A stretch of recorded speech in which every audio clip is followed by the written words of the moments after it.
Momentos convidamos para abrir o nosso evento o diretor de desenvolvimento profissional do CRA Bahia, o professor administrador Edilson Souza.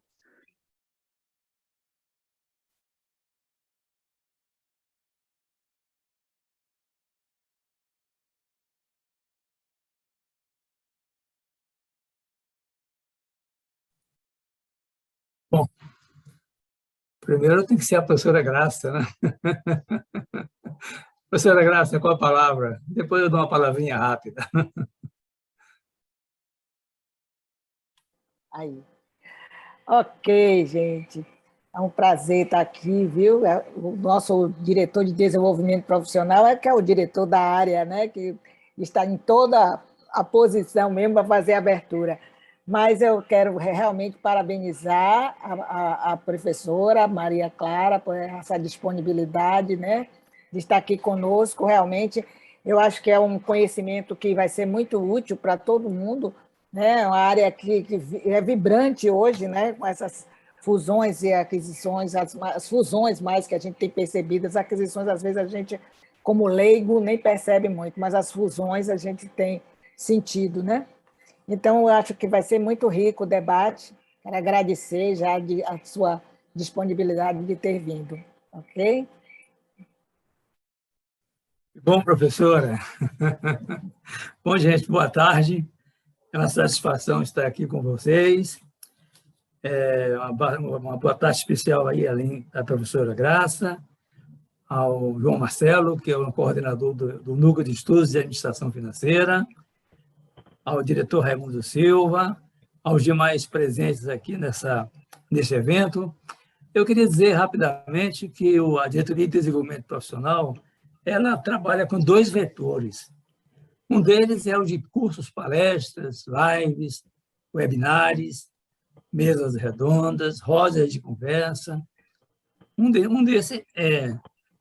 desses vetores é exatamente a realização desses eventos que visam, naturalmente, a valorização do profissional da administração. E também nós estendemos a possibilidade aos estudantes dos vários cursos de administração e também de cursos correlatos, de modo que é um dos vetores do nosso trabalho. O outro vetor são os núcleos de estudos, né? Os núcleos de estudos foram criados em 2010, hoje já são 12, um deles é o de administração financeira. E os núcleos de estudos foram criados para discutir aspectos de inovação tecnológica, em administração, naturalmente, dilemas vividos nas organizações e incentivo à produção de conhecimentos, dentre outras atividades e responsabilidades. E esse núcleo de administração financeira já realizou 2 eventos este ano, esse é o terceiro, e vai estar trazendo aqui a doutora Maria Clara Seixas. Ela atua nas áreas de proteção de dados, riscos e compliance, área societária também, MA e tributária, tem mais de 8 anos de experiência, 5 deles em São Paulo, que isso é muito bom também, é especialista em direito tributário e tem formação executiva em fusões e aquisições. Mas eu vou passar a palavra, antes da Maria Clara, para o professor administrador João Marcelo Pittiá Barreto, que será o moderador desta palestra, e, naturalmente, ele vai conduzir até o seu final.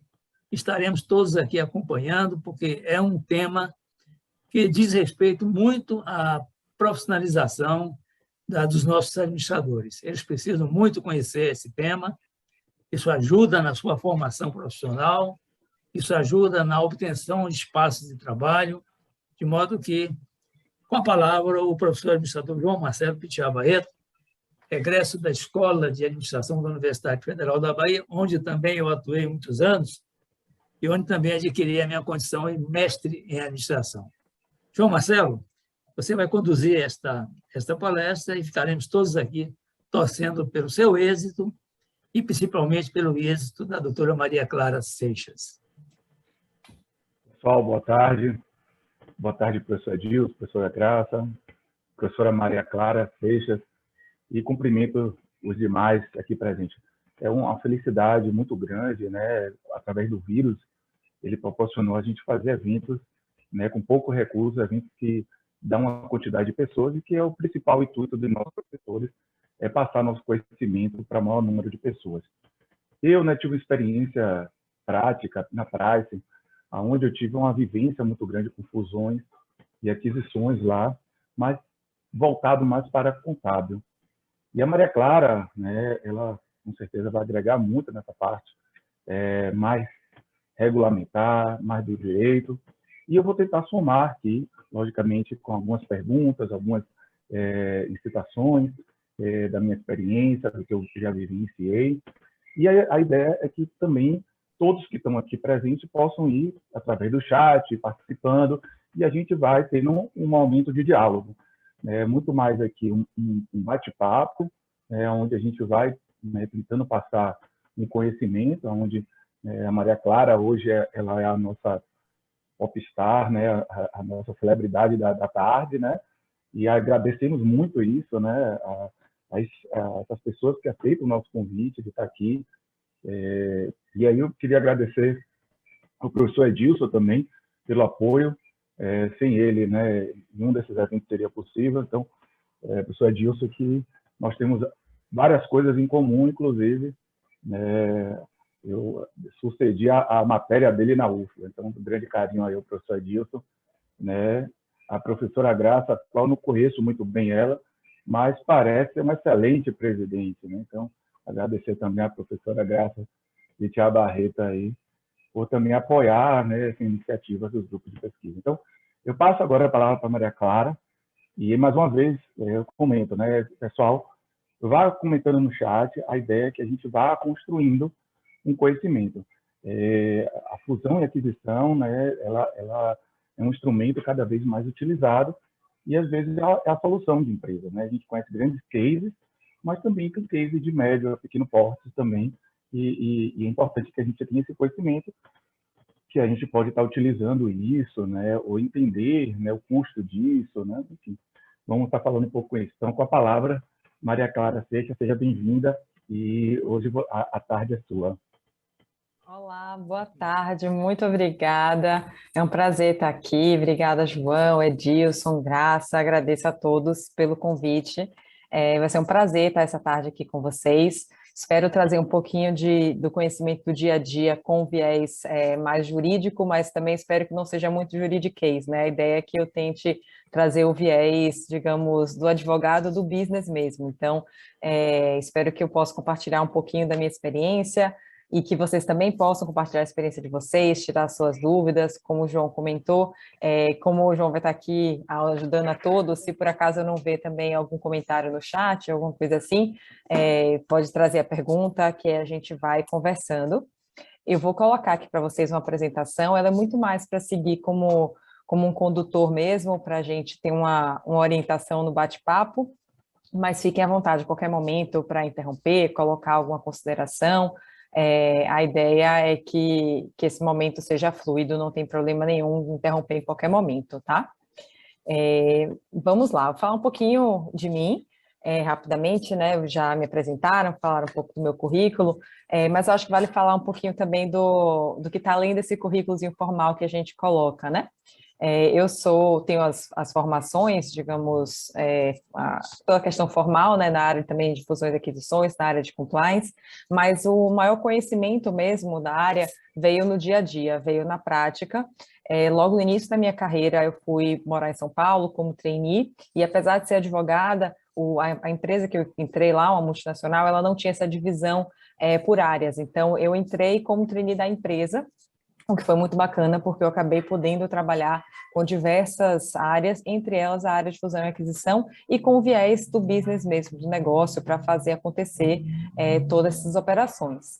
Então, nesse momento, eu acabei tendo contato, era uma empresa multinacional, mas uma multinacional brasileira, e era um contato muito mais do lado do buyer, né, que a gente fala. Então, era uma empresa que adquiria muito. Ela já tinha uma limitação para poder comprar empresas no Brasil, por conta do porte dela, então o CAD já não autorizava esse crescimento, depois eu falo um pouquinho mais, mas não autorizava esse crescimento inorgânico, só orgânico, então eu fazia a parte de M&A internacional. que era um mundo, assim, fantástico, super interessante, que exigia muito do profissional, né? Então, o nível de excelência, de assertividade que você tem que ter, a dedicação que você tem que ter é muito grande, mas também é uma área super apaixonante. E, há alguns anos atrás, por ser baiana, eu resolvi aceitar o desafio de sair do in-house e estar no meu próprio escritório, e acabei também, além dos clientes de São Paulo, tendo contato com outros clientes, e aí foi quando eu comecei a ter contato com clientes de outros portes também. E aí veio o outro lado do M&A. Então, como o João comentou, esse é um ponto muito importante, porque as pessoas costumam associar sempre fusões e aquisições com empresas de grande porte, com transações milionárias, né, com aquelas grandes operações que a gente ouve na mídia e fica sabendo, mas, na verdade, as empresas também de médio ou de pequeno porte podem utilizar desse recurso para, de alguma forma, alavancar seus negócios, iniciar algum movimento de consolidação de algum mercado, eventualmente até um movimento para atrair talentos, e isso faz toda a diferença em médio e longo prazo. Então, eu vou entrar um pouquinho mais nisso, mas é importante que a gente já tenha isso na cabeça, que fusões e aquisições é muito mais do que grandes empresas comprando empresas menores, que é o que a gente costuma ver, ou grandes empresas se fundindo. Então, é importante a gente entender um pouquinho sobre isso, e vocês vão ver como pode ser muito prático no dia a dia de todo mundo. Entrando agora já, então, no nosso tema, quando eu vou falar um pouquinho de fusões e aquisições, eu sempre falo assim, o termo fusões e aquisições veio de uma tradução literal do M&A, né? Que é o que é utilizado quando a gente vai falar de uma série de processos e vai muito além de simplesmente uma fusão e aquisição. Então, apesar de a gente ter seguido uma tradução literal da sigla, a gente fala em FA, né, para fazer referência ao M&A, a gente está falando muito mais do que simplesmente uma operação de fusão ou uma operação de aquisição. Aqui a gente tem uma série de operações que nem sempre, inclusive, são societárias, eles nem são operações societárias, mas são operações estruturadas que acabam, de alguma forma, entrando nesse conjunto que a gente chama de M&A. E quando a gente vai falar de M&As também, é importante a gente pensar que a gente está falando de um processo. Então, a gente não está falando de simplesmente um ato, a gente não está falando de um documento jurídico, a gente não está falando de uma avaliação de uma empresa, a gente está falando de todo um processo que envolve uma série de atores e uma série de conhecimentos multidisciplinares. E o M&A também, ele tem uma característica que eu sempre comento, para fazer uma analogia, que ele é uma espécie de relacionamento. Então, da mesma forma que quando você vai entrar em um relacionamento, você tem um momento da paquera, depois você tem um momento do namoro, e depois você só vai consolidar ali, digamos, para sempre aquela relação no casamento, o M&A você também tem esses processos. Você tem um passo a passo, e para todo esse passo a passo funcionar, você precisa se expor, né? Se você está querendo ali entrar em alguma relação, você também precisa estar disposto a se expor. E é toda essa lógica que vai guiar todo o movimento quando a gente fala de um processo de M&A. Eu não sei se vocês estão assistindo esse Casamento às Cegas, mas é a novidade que apareceu esse mês, e aí me falaram de como é que funcionava esse programa, e eu falei, gente, ele está representando o que a gente fala de M&A. Por quê? Para quem não conhece, ainda não assistiu, é aqueles programas de reality, digamos, mais fúteis da televisão, mas que traz alguns insights que podem ser interessante para a gente quando a gente está pensando em M&A. O que é esse programa? Esse programa, basicamente, são vários homens e várias mulheres que se conhecem às cegas. Então, cada um entra em uma cabine e aí eles vão só trocando ideias e conversando. Nessa troca de ideias e conversando, isso é parecido com um momento inicial de um M&A. Por quê? Quando você começa a conversar com outra empresa, que você vai fazer algum tipo de parceria, vai fazer algum tipo de transação, você também não tem um conhecimento muito grande sobre o que está ali do outro lado. De certa forma, você está às cegas ali, batendo um papo e coletando algumas informações. Depois desse programa, desse momento em que eles estão conversando às cegas, eles passam e ali eles já têm que dizer que eles querem ou não casar com aquela pessoa. Eles saem desse movimento às cegas já noivos. Então, eles já saem, de alguma forma, assinando algum documento, no caso do M&A, mesmo sem ter conhecido toda a empresa. Mas, até nesse programa, alguns cuidados precisam ser feitos, né, para você chegar no casamento. Então, depois dessa etapa em que eles assinam alguns documentos, que a gente vai depois comentar quais seriam esses documentos, eles passam para uma segunda etapa, que cada um vai conhecer o dia a dia do outro. Então, finalmente, eles deixam de estar às cegas, um vê qual foi o outro, qual foi o match que eles deram, e a partir daí eles vão conhecer a casa de um, a casa do outro, vai conhecer a família deles, a profissão deles, vai entrar mais no detalhe. O que seria o que a gente vai falar um pouco mais para frente do due diligence, né? De conhecer quem é que você está se relacionando um pouco mais a fundo. antes de fato, fechar aquela relação. E aí o programa vai nessa lógica, obviamente, muitas surpresas, muita gente vê que o que foi dito naquele momento inicial às cegas não corresponde de fato ao que ele está vendo ali na realidade. Muitos ajustes têm que ser feitos, então papos novos, novas negociações para tentar se chegar a um acordo. E quando é bem sucedido os casais desse programa, chega a fase do closing, que seria do casamento, do fechamento. E aí sim que eles vão, digamos, selar, e aí o documento final vai ser assinado e eles vão seguir naquela relação para sempre, né? Na intenção de ser para sempre, de constituir aquela família. Então, esse programa, ele traz muito a ideia do M&A, no sentido de que, de certa forma, se eu estou buscando um casamento, eu preciso me envolver num processo. E eu não posso enxergar isso como um processo isolado. Então, ou você está participando de um programa desse, você para se inscrever e entra para procurar alguém para casar, ou você está no dia a dia, né, como a maioria de nós aqui, sempre disposto eu vou conhecer alguém, então eu tenho que estar, ou sair para algum lugar, ou conversar com um amigo, estar de alguma forma me expondo para essa relação. E é importante a gente pensar que o processo de M&A, eu não posso pensar nele como um momento isolado. Eu preciso ficar, de alguma forma, preparada para, quando for o momento certo de entrar em uma transação, eu já estar pronta. Então, o mercado, quando você vai ali, ele não vai ter muito espaço para você falhar. Então, está no momento propício de acontecer algum movimento de fusões e aquisições na sua empresa, você já tinha que ter se preparado antes para aproveitar aquela janela de oportunidade. Então, o tempo todo você tem que pensar em, deixa eu ver aqui se eu estou visitando fornecedores, se eu estou conversando com investidores, se eu estou me mantendo com um diálogo aberto aqui para quando o mercado estiver pronto, o mercado já vai conhecer a minha empresa, o mercado já vai saber como é que eu atuo, e aí a minha chance de conversão vai ser muito maior. Então, quanto mais o mercado conhece a sua empresa, mais fácil que outras pessoas queiram se engajar com a sua empresa num momento de M&A. Então, planejar e se expor é sempre muito relevante. E nesse processo tem vários profissionais que são, digamos, profissionais chaves. O administrador é um desses profissionais que ajuda muito pelo conhecimento do funcionamento da empresa. Então, é importante você ter um assessor dessa natureza, você ter também, às vezes, um assessor financeiro, que pode ser de alguma outra formação, e um assessor jurídico, para que você esteja protegido e consiga transitar e ter um viés amplo ali, um olhar amplo sobre tudo que pode estar acontecendo e não entrar tão às cegas nesse tipo de relacionamento. Então, entrando um pouquinho agora já nas funções e aquisições, né? Por que as empresas optam por fazer isso? Na maioria dos casos, as empresas optam por entrar em um processo de M&A como algum tipo de estratégia para algum ganho de eficiência ou algum ganho de recurso, o que vai permitir um crescimento mais acelerado e algum tipo de sinergia. Como eu comentei, no caso da empresa que eu trabalhei há alguns anos, fazendo M&A lá, a gente tinha uma limitação do CAD de crescimento inorgânico. Então, por a gente ser majoritário no mercado, já existia uma restrição e eu não poderia, por exemplo, comprar novas fábricas, comprar novos concorrentes. Eu teria que construir uma fábrica se eu quisesse crescer no país. O que é bem diferente do crescimento orgânico e inorgânico? No crescimento orgânico, eu tenho uma continuidade do negócio de uma forma muito mais sólida e mais segura, né? Então, é o meu próprio negócio e eu vou investindo ali e vou crescendo. Já o crescimento inorgânico, ele permite um crescimento muito mais rápido e ele também traz, por conta disso, alguns riscos maiores. Então, está vindo algum elemento novo para a sua empresa e de uma forma muito rápida, mais acelerado, que é vantajoso, mas em outros casos também você tem que se preparar para os riscos que vêm desse tipo de processo. E, basicamente, as empresas pensam em duas principais perguntas para entrar numa relação de M&A. O primeiro, a transação vai me ajudar, de alguma forma, a fazer algo melhor, algo que eu já faço de uma forma melhor? Ou eu posso trazer algo novo para o meu negócio, então eu vou ter um novo modelo de negócio.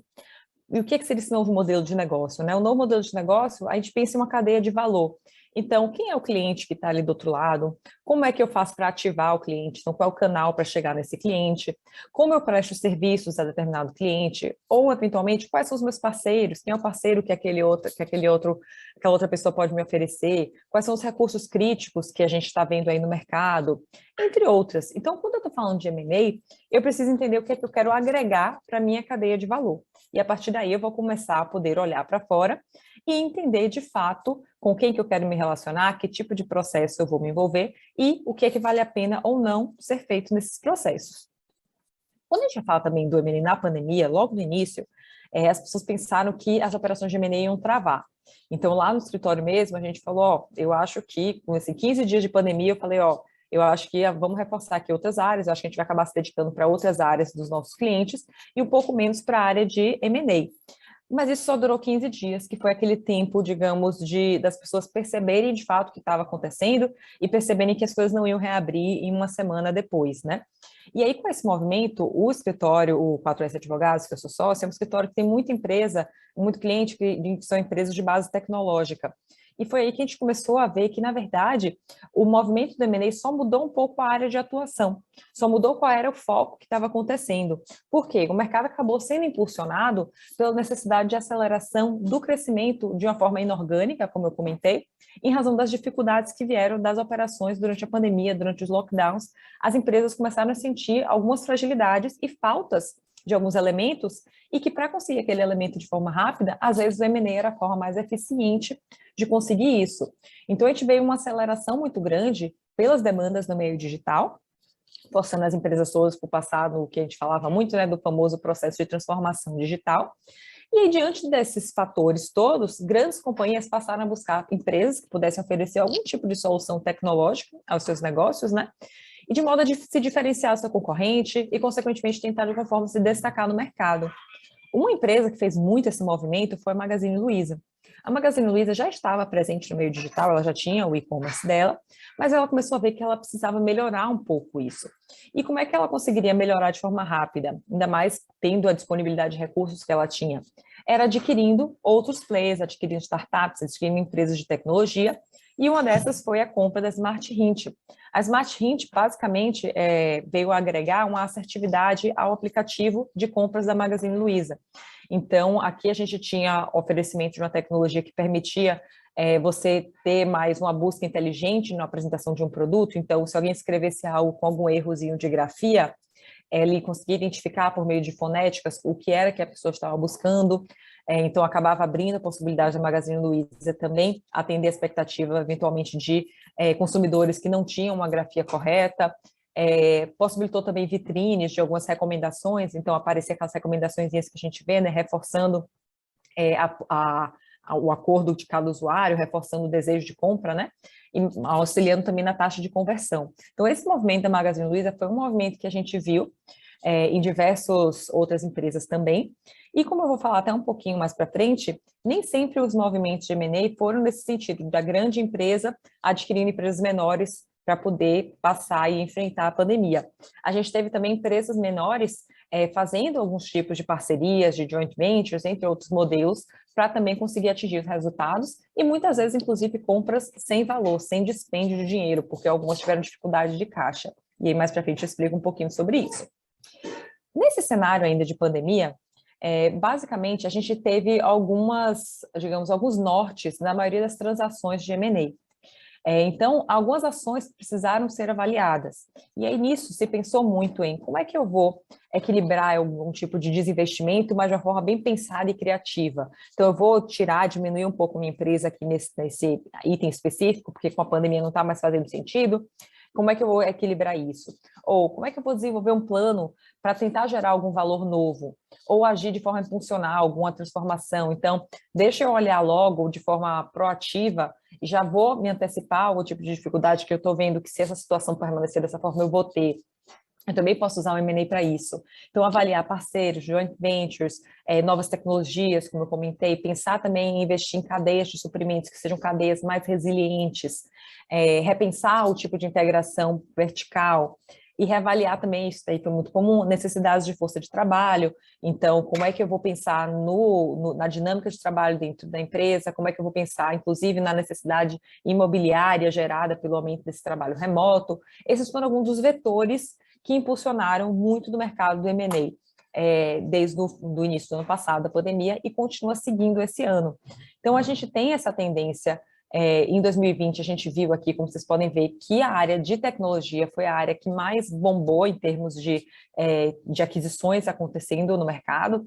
Então, a inovação continuou sendo, avançou mesmo diante de diversas incertezas, né? Então, com a exigência de distanciamento social, com outras restrições relacionadas à Covid, a infraestrutura digital se tornou muito importante. Então, a gente teve aí 27% das transações do segundo semestre de 2020 foram focadas nessa área. E a gente teve também a mesma linha em 2021. Então, esse ano a gente continuou com a mesma tendência. Então, o setor de TI continuou liderando quando a gente fala de M&A, o setor de TI continuou sendo mais importante. Você vê que a diferença em relação às outras áreas é muito grande. Então, mais de 50% foram transações relacionadas à área de TI. E a gente tem também, seguindo nessa mesma linha, um perfil a maior parte foi aquisição e a segunda maior compras.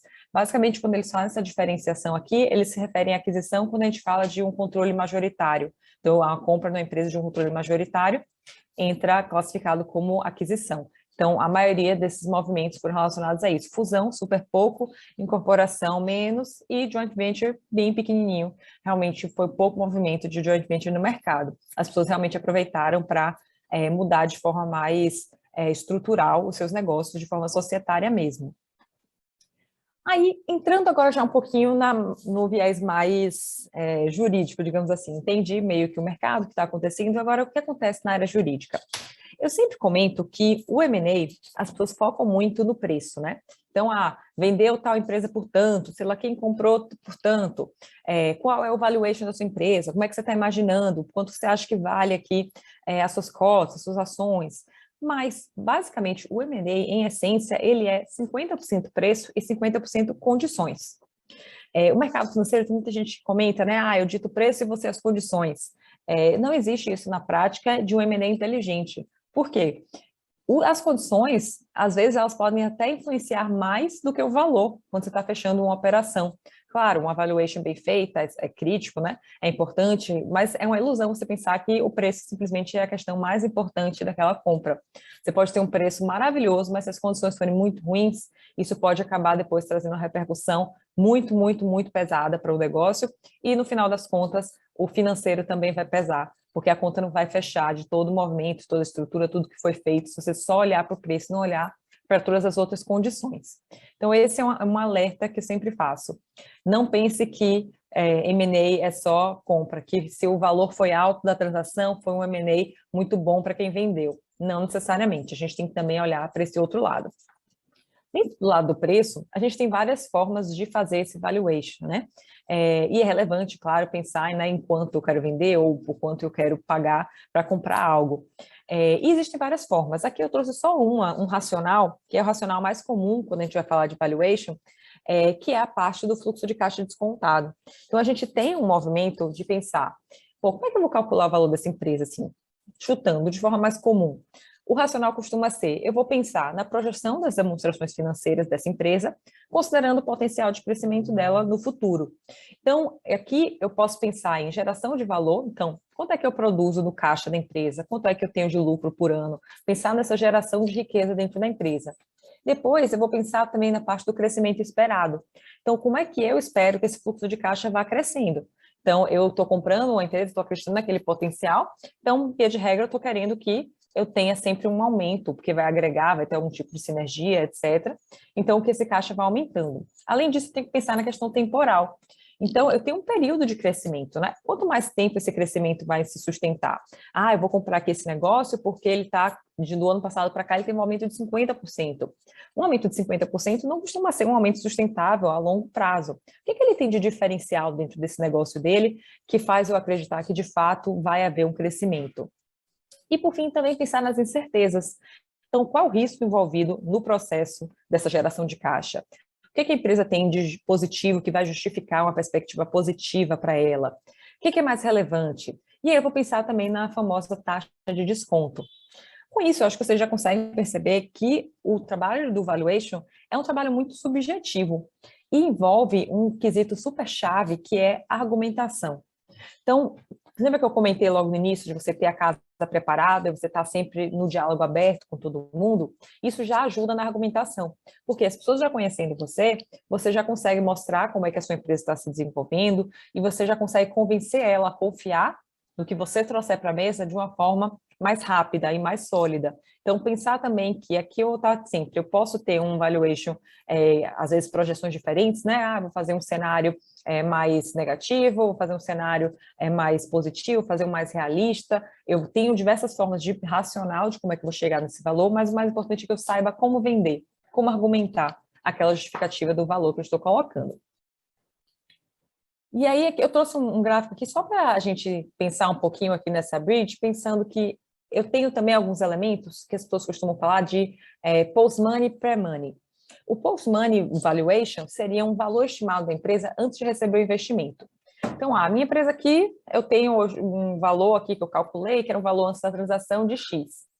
E aí eu estou pensando em adquirir essa outra empresa minha, porque ela vai trazer algum tipo de sinergia operacional, algum tipo de sinergia estratégica, uma sinergia financeira. E aí eu vou somar isso ao valor da minha empresa. Só que eu também vou ter um custo da transação.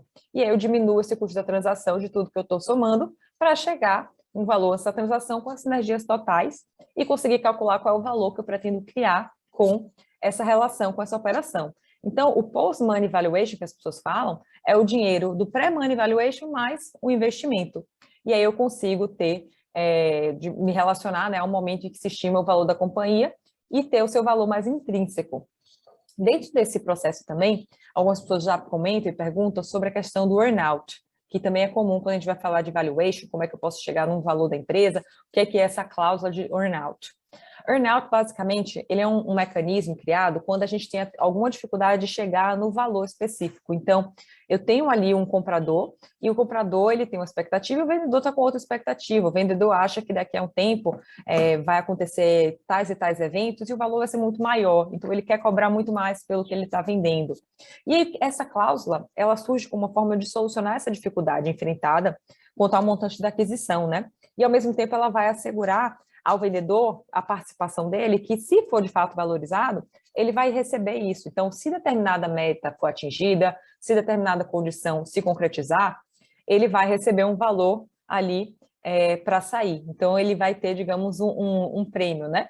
Eu vou ter um pagamento diferenciado. Ou seja, as regras de earn-out, elas podem ser entendidas como uma forma eficiente, né, de eu equilibrar visões diferentes, expectativas diferentes, quanto a qual vai ser o valor desse negócio no futuro.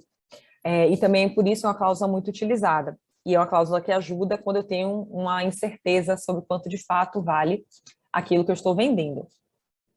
Mas, como eu comentei, não é só preço. Eu tenho que me importar muito e também prestar atenção nas condições. E essas condições, elas podem ter diversos fatores, né? Então, esses outros 50% que eu coloquei, ele vai envolver qual é a estrutura da operação de M&A. Aí eu vou falar um pouco mais para frente de diferentes modelos de operações de M&A. Então, a gente tem que pensar que tipo de estrutura faz mais sentido para a geração de valor que eu estou buscando. Pensar em formas de pagamento.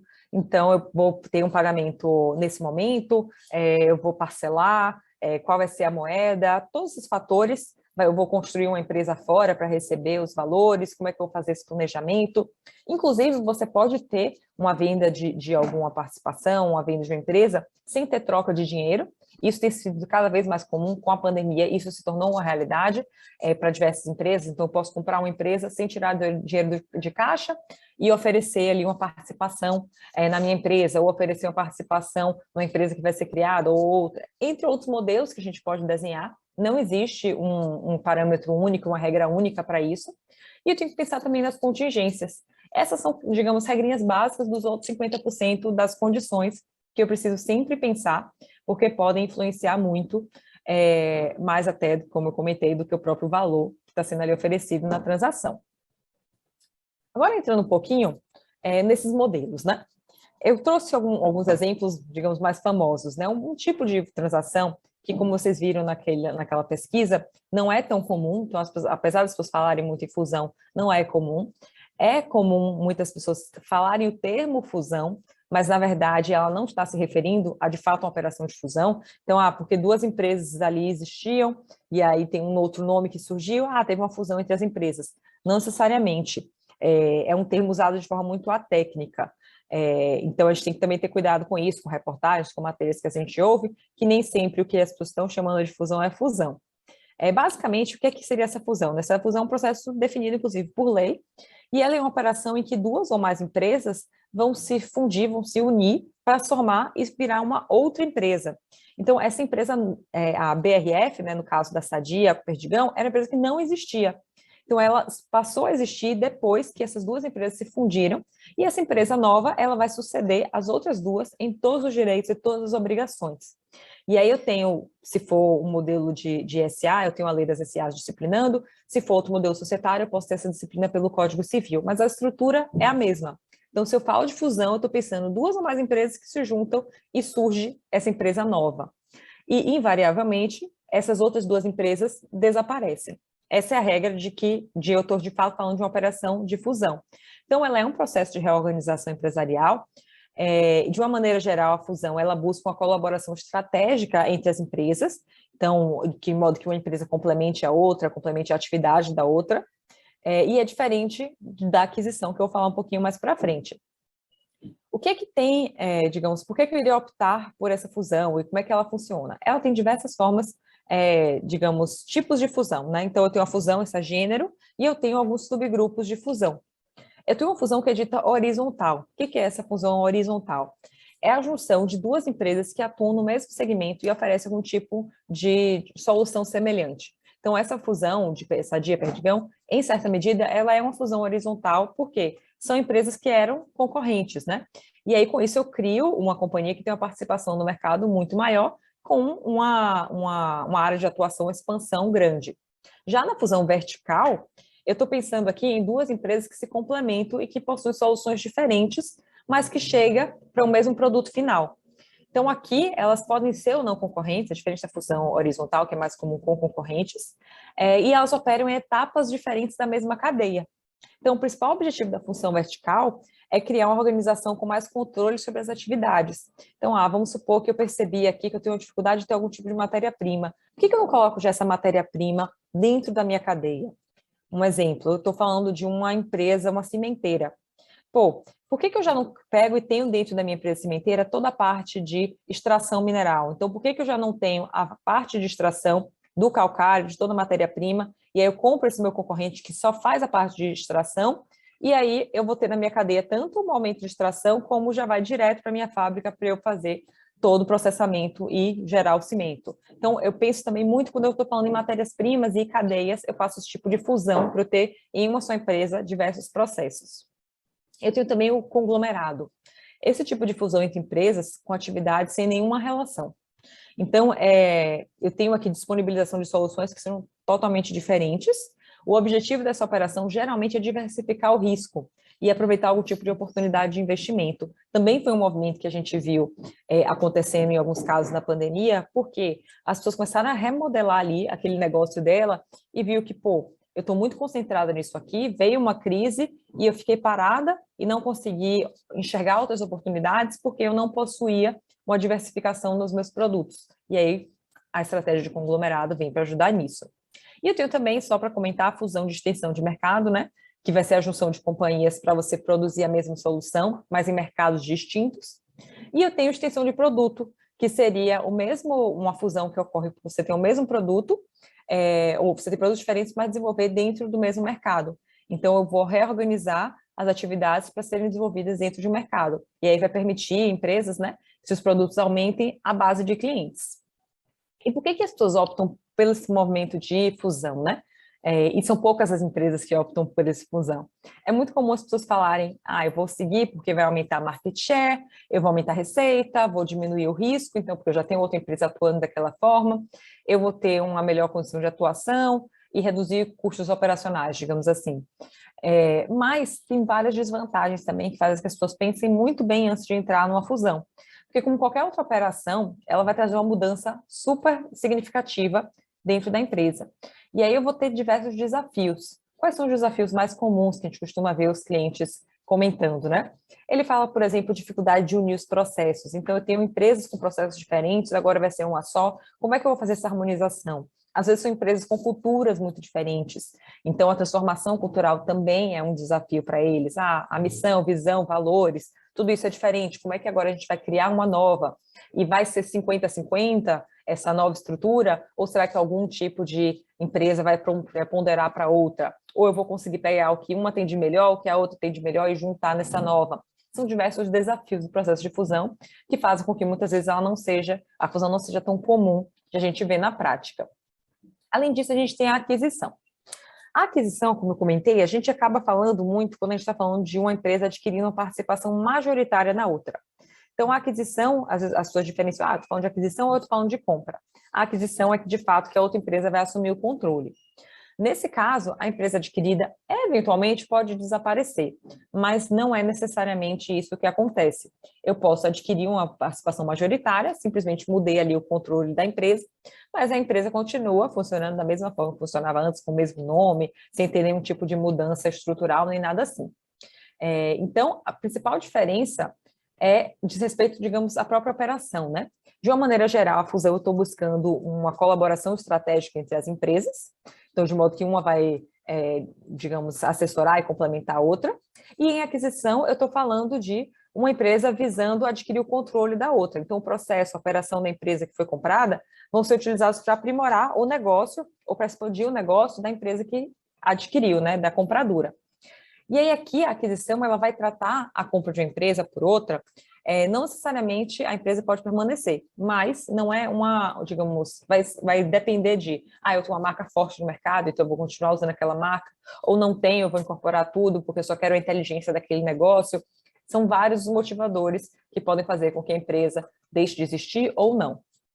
E isso também influencia que cada vez mais, uma vez que a negociação foi concluída, a empresa compradora, quando ela fizer isso, ela tem que pensar também que ela pode adquirir, digamos, 51%, ou ela pode adquirir 80%, 90%. Então, isso também vai influenciar nas condições quando eu for tratar. Vai influenciar no preço, obviamente, e também nas condições. Por quê?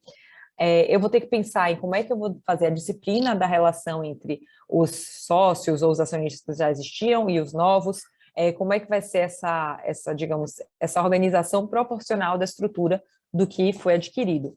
Outro ponto importante também é que quem adquiriu vai herdar todos os direitos e obrigações de quem foi adquirido. Ou seja, todas as dívidas, os recebíveis, passam a integrar o balanço da companhia compradora nesse movimento completo. Um exemplo desse tipo de operação, também comum no mercado, que as pessoas falam, foi da Microsoft com o LinkedIn.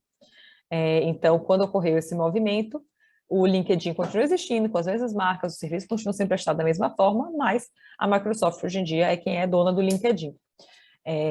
O processo de aquisição também ele pode ocorrer de duas formas, né? A mais comum ou mais falada, que a gente fala sempre de compra de ações, então uma empresa vai adquirir e vai comprar a parte ou a integralidade, né, das ações de uma outra empresa. A gente pode também pensar, como eu comentei, em um subgênero de compra, que aí eu falaria, por exemplo, em compra de ativo. E aí, nas compras de ativos, a adquirente ela vai comprar algum ativo líquido. Então, ela vai receber um capital por meio de dividendos ou liquidações. E alguns exemplos conhecidos seriam também o caso da empresa Beats pela Apple. O Beats, né, de som, foi adquirida pela Apple, mas foi uma compra de ativos. A gente pode também falar em uma aquisição amigável e uma aquisição hostil. Não sei se vocês já ouviram esse termo. No processo de aquisição, a empresa adquirente é maior e mais poderosa do que a adquirida, geralmente, né? E aí eu tenho uma aquisição amigável, que vai acontecer quando os gestores da empresa que está sendo comprada estão enxergando benefícios nisso. Então, vai chegar um dono novo ali que vai injetar um capital, e aí ele vai fazer todo um processo aqui que vai ser interessante e vai dar um pulo na empresa, ou eu posso ter um momento que a gente chama de aquisição hostil. E aí, nessa aquisição hostil, a negociação que ocorre, de alguma forma, contra a vontade do conselho de administração, contra a vontade de quem está sendo ali adquirida, e normalmente é por conta de, eu vou comprar a maioria do capital aqui, e eu vou forçar essa aquisição mesmo de forma hostil, mesmo que não seja de forma amigável, também isso acontece. Assim como a fusão, eu tenho alguns benefícios e eu tenho algumas desvantagens desse movimento, né? O que seria de vantagem principal? É comum a gente falar que o principal motivador da realização de uma operação de aquisição vai ser o crescimento da empresa de uma maneira rápida, como eu comentei, né? Um crescimento inorgânico, de uma hora para outra eu pego ali e tenho toda a estrutura que eu estava querendo de uma maneira super rápida. Em outras palavras, eu quero ganhos imediatos, por isso eu vou adquirir, eu não vou eu mesma desenvolver aquela área, não vou eu mesma desenvolver uma tecnologia ou desenvolver aquele mercado específico que eu quero atuar. Outro ponto é que a aquisição ela traz uma nova empresa, vai adquirir, né, essa nova empresa, a aquisição dessa empresa, ela vai possibilitar que o adquirente ele tenha um maior capital e às vezes tenha uma maior capacidade de gerar resultados. Então, eu tenho uma geração de receita que pode ser muito mais efetiva. Então, ampliando market share, complementando, eventualmente, linha de produção, reduzindo concorrência e melhorando, às vezes, até a condição da produção. Já como desvantagem, eu posso ter uma dificuldade dos colaboradores em aceitar essa gestão. Então, às vezes, eu tenho uma relação muito íntima com aqueles caras que eram ali os donos da empresa, que eu vi que são os fundadores, eu criei aquele sentimento ali com eles, e quando chega um cara novo, uma empresa nova tomando conta ali, eu posso eventualmente não gostar dessa mudança. Às vezes eu posso também ter uma perda de força da marca. Então, se eu não trabalhar muito bem esse movimento, eu posso fazer com que aquela marca seja considerada uma marca menor. Ah, pô, tal empresa adquiriu aquela outra, e aí eu achava até que aquela empresa era maior, mas eu estou vendo que não sei, né? Porque ela adquiriu e mudou a marca, ou manteve a marca, mas a marca ficou com atuação restrita. Então, o posicionamento também na marca no mercado, a gente tem que ter cuidado para não ser um posicionamento confuso quando a gente está falando desses processos de aquisição. E a gente tem também uma série de outras questões que às vezes as pessoas enxergam como desvantagem, então, que gerando uma dificuldade no extremo, eu posso, inclusive, chegar ao encerramento da empresa que foi adquirida, né? E aí isso pode eventualmente chegar em demissões, fechamentos de setores, vários ajustes, né, para poder diminuir a resistência interna, como eu comentei. Então, a gente também tem que pensar em todo esse processo, e aí entra como reforçando o que eu falei de a gente ter uma abordagem multidisciplinar, porque às vezes eu vou precisar ter uma boa equipe de RH estruturada para me ajudar nesse movimento, eu vou precisar ter uma boa equipe jurídica para pensar em como é que esses documentos vão ser desenhados para minimizar esses atritos, eu tenho que pensar também nas questões financeiras, de leituras, de ganhos de sinergia, tenho que pensar muito bem em tudo isso antes de fechar o casamento, né? Outro modelo que a gente também inclui nesse rol de fusão e aquisição é a incorporação. Aqui é um exemplo de incorporação, que é o Grupo Santander. Então, a gente tinha o Santander, tinha o Banco Real, e eles criaram o Grupo Santander. E aqui eu tenho um processo de incorporação, né, que o controle acionário, quando ele tem uma atividade de unir esforços, agregar valor, ganhar escala e aumento de participação. Em essência, o que seria a incorporação? O que caracteriza a incorporação, né, é que a empresa que está sendo incorporada, ela vai desaparecer juridicamente. Então, eu tenho o Santander, Banco Real, vão desaparecer juridicamente e eu vou passar a ter o Grupo Santander. Então, eu junto de alguma forma o nome ao da incorporadora. E isso ocorre quando dois nomes são fortes. E aí eu coloco o mesmo nome, junto esses nomes de forma conjunta. Mas a incorporação ela não pode ser confundida com uma simples compra de controle acionário, como a gente comentou, né?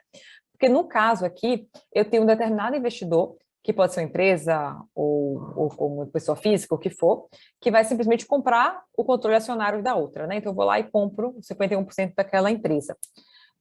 Já aqui, eu estou falando de um movimento em que eu tenho, digamos, uma relação de incorporação em que eu preciso ter decisões que englobam todas as estruturas do que está existindo ali com o controlador. Então, na compra, aquela empresa continua a existir. Eu vou lá, tomo controle, continua a existir, e aquilo faz parte da minha operação. Já no momento de incorporação, não. Então, não é um movimento de uma pessoa só indo lá comprar e saindo. É um movimento de duas empresas, ou até mais empresas, eventualmente, que vão consolidar e criar essa nova aqui, que é esse grupo, nesse caso, do Grupo Santander. Eu tenho também, como exemplo, dentro do rol de fusões e aquisições, o processo de cisão. No processo de cisão, digamos, quase o oposto do processo de fusão. Nesse formato, a empresa vai transferir uma parte ou a totalidade do seu patrimônio para uma outra empresa. O caso foi da Gol e da Smiles. Então, a Gol percebeu que o programa dela de vantagens, né, o programa de pontuação de vantagens, tinha muito valor e poderia criar diversas possibilidades se deixasse de ser simplesmente uma área dentro de uma companhia aérea. E aí foi que teve o processo de fusão ou de cisão, e aí a parte do processo de relacionamento dos Smiles foi colocada para fora da Gol. Então, na cisão, a companhia ela pode transferir parcelas do seu patrimônio, e aí eu posso, vou transferir tudo em diversas outras empresas e eu deixo de existir, ou eu vou simplesmente transferir uma parte, e aí eu fico com a empresa que já existia, e uma empresa nova com a parte que foi cindida, que foi o caso da Gol. Então, a Gol continuou existindo, e criou-se a Smile com uma parte do patrimônio da Gol, dividindo esse capital. e aí tendo uma série de outras possibilidades de relacionamento que o Smiles passou a ter quando deixou de ser vinculado à Gol. A gente tem também uma que é, digamos, um pouco menos comum, que é um instrumento jurídico que vai estabelecer um relacionamento entre empresas, mas que não vai interferir na estrutura societária. Ela vai se restringir simplesmente a questões operacionais. E aí a Autolatina, digamos, é antiga, mas é um exemplo mais comum que a gente tem quando a gente fala de joint venture, que a gente viu na prática, e aí a gente viu uma junção de duas grandes marcas para poder desenvolver uma questão de uma cadeia automotiva. Então, a Ford e a Volkswagen se juntaram nessa Autolatina para poder desenvolver o veículo. Normalmente, ela é celebrada em duas empresas visando algum tipo de troca de inteligência ou algum tipo de transferência de tecnologia. E aí, nesse não foi diferente no caso da Autolatina. E as visões, assim, digamos, o que é que tem positivo numa joint venture? Não há uma participação societária, então eu não estou falando aqui de um tipo de operação societária, de transferência de cotas, transferência de ações, mas tão somente um relacionamento operacional, geralmente com prazo determinado, pode até ser prorrogado, mas geralmente já estabeleço qual vai ser o prazo daquela joint venture. A empresa menos desenvolvida acaba recebendo um apoio da empresa que for mais desenvolvida, e isso pode ser nova tecnologia, como eu comentei, pode ser um acesso a um novo mercado, entre outras vantagens que uma pode trazer para outra. Eu tenho uma obrigação também da empresa a se ajustar à nova realidade de prática de gestão de forma mais eficiente. Então, eu não vou fazer um joint venture com alguém que eu vejo que é extremamente ineficiente em alguns processos administrativos. E eu tenho também a questão que eu tenho que desenhar muito bem e costurar bem a parte dos registros contábeis, que eu vou acabar fazendo em uma empresa, né, só, e em geral a empresa que está recebendo algum tipo de aporte de tecnologia. Então, a joint venture, de uma forma geral, a gente pode, digamos, traduzir como um empreendimento conjunto, e ela quando tem a associação dessas duas sociedades, que pode ser com fim comercial, e aí elas vão dividir obrigações, lucros, responsabilidades, entre outras questões que a gente vai ter como resultado dessa cooperação. Basicamente, esses são os modelos quando a gente fala de operação de fusões e aquisições mais comuns que a gente vê no mercado. Gente, se alguém tiver alguma dúvida, por favor, estou super aqui à disposição, podem falando. Entrando agora, então, nesses documentos, né? Na parte, digamos, mais jurídica de como é que a gente faz essas amarrações. Como eu comentei, quando a gente tem no iniciozinho, lá do Casamento às Cegas, do programa de TV, a gente tem uma fase que a gente chama de uma fase pré-negocial, que foi aquela fase, digamos, às cegas, né? Aqui, o que eu costumo fazer? Vamos primeiro assinar um acordo de confidencialidade. Toda empresa tem que ter um modelo de NDA prontinho na gaveta, e aí só ser adaptado para cada momento em que você vai conversar com eventual parceiro, eventual investidor, eventual interessado. Aqui eu penso no acordo de confidencialidade no seguinte: eu vou me expor, né? Eu vou colocar ali no mercado. Quando eu me colocar no mercado, eu vou apresentar algumas informações que às vezes têm a ver com a minha intimidade. Eu não quero que todo mundo fique sabendo de forma aberta sobre essa minha intimidade. Eu quero que você tenha um cuidado quando você vai tratar as minhas informações, porque um concorrente pode ter interesse naquilo, ou eventualmente eu posso desvalorizar a minha empresa em um segundo momento para alguém que nem tem interesse, às vezes, em adquirir. Então, eu preciso pensar sempre em preservar as informações dentro da minha empresa. Então, esse NDA ele vai regular essa troca de informações. Aqui a gente vai se concentrar também no escopo. Então, qual vai ser a abrangência das informações que eu vou passar? Qual é a finalidade? É para comprar um ativo. Então, vai ser muito mais restrita as informações que eu vou passar e eu vou pensar nesse NDA nisso. Não, é para comprar toda a empresa. Vai ser um NDA muito mais robusto, porque eu vou ter que abrir muito mais informação para quem está ali do outro lado.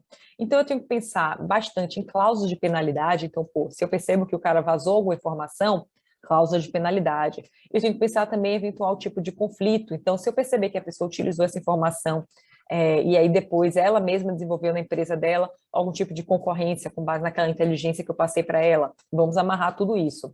E eu tenho que pensar também muito no prazo. Então, geralmente, eu não vou colocar um acordo de NDA simplesmente para o período em que eu estou negociando.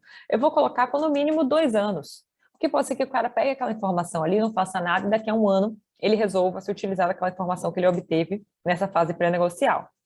Além disso, eu tenho um memorando de entendimento. O que é esse memorando de entendimento? Aqui, basicamente, eu vou contar o que já aconteceu. Então, o que a gente já negociou até agora? Como é que foi o momento da paquera? O que você falou para mim que você fazia? Então, voltando para a analogia do casamento às cegas, né? Ah, você disse que cozinhava, estou vendo aqui que você não cozinha tão bem. Então, deixa eu anotar já aqui que ele disse que ele cozinhava. Eu vou anotar aqui que ele disse que...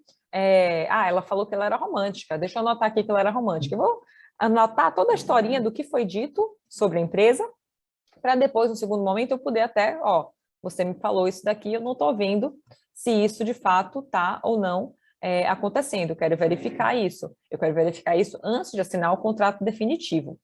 Aqui, inclusive, eu posso pensar se eu vou falar de um instrumento que vai ser vinculante ou não. O que seria isso? Eu posso assinar um documento que vai falar, a gente vai, se tais e tais premissas se confirmarem, então se tudo isso que você me falou se confirmar, de fato eu vou comprar e vai ser isso. Ou eu posso simplesmente falar, esse documento aqui não é vinculante. Ele vai ser para a gente alinhar o que está acontecendo, mas a qualquer momento eu posso pular para fora. Eu posso dizer, desisti, não quero te comprar. Então, também pensar se já vai ser um documento jurídico vinculante ou não. Geralmente, o que a gente recomenda para os clientes é que, se eu estou falando do lado do comprador, para o comprador, é melhor que o documento não seja vinculante. Porque se aparecer um pepino, é melhor eu poder pular fora, a qualquer momento. Mas, eventualmente, eu posso ter um valor diferenciado se eu já assinar isso como vinculante. Ou, para quem está vendendo, pode ser que ele queira forçar uma cláusula de vinculante, porque ele sabe que vai aparecer alguma surpresa. Então, a gente tem que pensar se eu estou do comprador, do vendedor, os riscos que podem existir e se vale a pena ou não eu ter um contrato vinculante. Aqui também, nesse memorando de entendimento, eu já posso colocar algumas questões de riscos. Então, eu posso colocar, eu vou pensar aqui que se eu tiver isso, vai trazer um custo maior, então quem vai arcar com aquele custo? Quem vai arcar com o custo da due diligence, como a gente vai entrar um pouco mais para frente? Quem vai arcar com o custo da due diligence vai ser o próprio vendedor, ou vai ser o comprador. Isso já pode ser disciplinado aqui. Ou cada um vai arcar com, você está falando de uma fusão, cada um vai arcar com o seu lado. E a gente também tem, nessa fase pré-negocial, o que a gente chama de bidding process. Em alguns casos, não é comum em empresas menores, mas pode existir. A gente pode ter um processo de fusão-aquisição com concorrência. Então, eu posso estar, ao mesmo tempo, conversando com diversos potenciais compradores, e aí eu vou, você, comprador, eu passo a informação para cada um, guarda essas informações. Quanto é que vocês me oferecem? E aí cada um vai dizer o que oferece, e aí eu escolho quem está me oferecendo mais, que aí é esse processo de concorrência. Depois disso, eu passo para a parte de contratos definitivos. Aqui a gente vai entrar mais no detalhe depois. A gente tem o contrato de compra e venda de ação, também chamada de SPA, né, que é o Share Purchase Agreement. Vocês vão ver que é muito comum se utilizar essas siglazinhas em inglês, mas praticamente tudo a gente tem o mesmo nome em português. Mas as pessoas usam muito, né? NDA, MOU, SPA. A gente tem um contrato de investimento, a gente tem um acordo de acionistas, também chamado de SHA, Shareholders Agreement. A gente tem os atos societários, que aí vocês sabem, né, o acordo, o contrato social, ou o estatuto social, se falando de SA, se falando de empresa limitada. E a gente tem também alguns contratos acessórios, que eu vou entrar também um pouco mais para frente, que podem auxiliar em determinadas condições, como a gente comentou, que são relevantes. E aí eu posso ter esses contratos acessórios para ter algum tipo de garantia, para ter algum tipo de opção de compra, algum tipo de transferência de recebíveis, entre outros modelos nesse registro das operações. No momento de due diligence, a gente tem diversas possibilidades, né? O objetivo, basicamente, vai ser tirar uma foto da situação da empresa. Então, estou querendo adquirir uma empresa, estou querendo fazer uma parceria com alguma empresa. O que é que eu preciso saber? Eu preciso saber o que é que tem do outro lado. O due diligence é basicamente isso. Eu quero identificar o que é que essa empresa tem, o que é que ela tem de ativo, o que é que ela tem de passivo, eu quero tentar medir qual é o risco, quantificar qual é esse preço, identificar algumas condições precedentes, pensar em providências que têm que ser tomadas antes do fechamento ou depois do fechamento. Quem é que funciona aqui? Eu tenho potenciais investidores ou compradores e tenho do outro lado o vendedor que vai estar abrindo a casa dele. Geralmente eu penso em 3 tipos básicos de due diligence. Eu tenho a due diligence legal, a contábil financeira e a técnica ambiental. Sendo que aqui, quando eu falo em legal, eu posso estar falando em avaliar questões societárias, avaliar questões trabalhistas, questões tributárias, questões de propriedade intelectual, se o cara tem o registro da marca, se o cara tem a patente do que ele está desenvolvendo. Eu posso pensar aí na parte de proteção de dados, então eu tenho ali um controle de governança sobre o que acontece sobre os dados dentro da empresa, eu tenho uma gestão dessas informações, eu posso pensar também em parte de regulatória, então todas as licenças estão em dia, como é que funciona o processo, é um processo estruturado para que possa funcionar, os alvarás, toda a parte regulatória envolvida, então eu tenho uma série de questões dentro dessa due diligence legal que são super críticas para que eu consiga visualizar e enxergar melhor. Numa relação de M&A, o que é que a gente costuma fazer? Se eu estou pensando dentro de um processo, eu vou, você está me passando todas essas informações aqui nessa due diligence, eu vou colocar uma cláusula lá para, caso você me esconda alguma coisa, caso você passe alguma informação que não seja verídica, eu vou colocar ali uma cláusula que eventualmente você vai ter que me ressarcir.